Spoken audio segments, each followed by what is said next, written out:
Hi guys, Rachel here at Anytime Fitness CSTAT, and Josh and I were just here talking about chest press and the best way to get some pec engagement for all of you guys who want to grow pecs. So we're going to go over that today in this week's video. So, do you have any questions before we get started? Yeah, so first off, I can see a lot of people with this all the way up. Yeah. I've heard that it's better for chest engagement if you lean it a little bit further back, so you're somewhere in between flat and sitting up. So flat is going to be more like the whole pec. The higher up you get, the higher up on your chest it's going to go essentially. So if you're laying flat on the bench, you can think like, your chest is flat and you're pressing up, that's going to get kind of that whole pec more so. More like the mid part of More your like the chest. mid part, correct. And then the higher up that bench goes, generally speaking, the higher up your pec you're going to work, to where if you're seated, like he's just sitting here, if he's pressing, that's actually going to be working that front delt and not necessarily the pec. You might hit a little bit of pec engagement, but really that's going to be more shoulder than pec. So anywhere between a 30 and 45 degree angle is generally what I recommend for that upper pec engagement. Okay.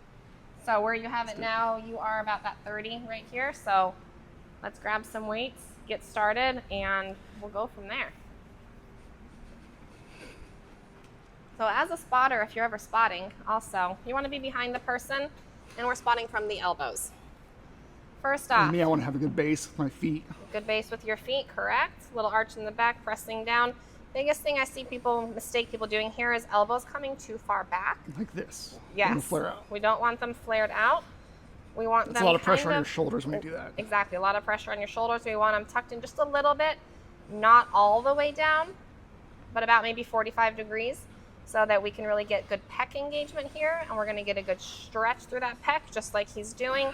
And then we're squeezing and kind of trying to squeeze our elbows up together as we press and squeeze those pecs. How's that feeling on that chest? Yeah, I'm feeling all chest on that. So. Okay. Yeah, your form looks excellent. That's great.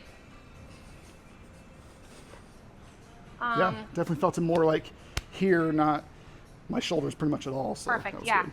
Again, biggest thing when we're doing that is just to make sure that our elbows are flared in the right direction. If they're coming back up like this, it's going to put a lot of pressure on those shoulders, and that's how a lot of injuries can happen. So we want to bring them down a little bit. Again, not to where we're touching our sides. There's nothing wrong with doing that, but for a standard chest press, we want them flared out a little bit so we can get a really good stretch through that pec muscle, and then big squeeze engagement, pressing our elbows up and together at the top. Awesome. So any length of the bench is going to be fine. Play around with different things. Just really watch those elbows, and feel free to ask us for help if you have any questions on your form specific or need a spot when you're lifting heavy stuff. Boom.